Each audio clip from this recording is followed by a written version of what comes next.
Hi, it's me again with Corel Draw Tips and Tricks, and I did 2 videos on this, and while the other one was loading, I thought I'd play with it.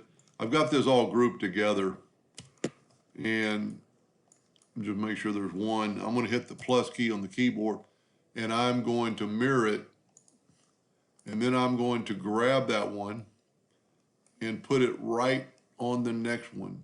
But you can see sometimes you have to be perfect.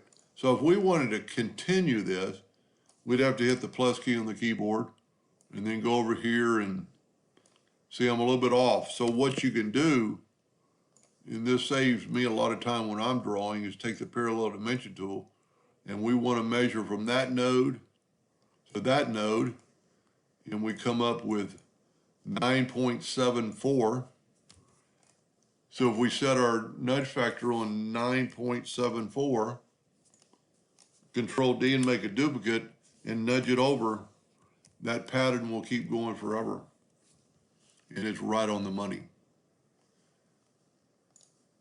Hope that helped a little bit. Thank you for watching.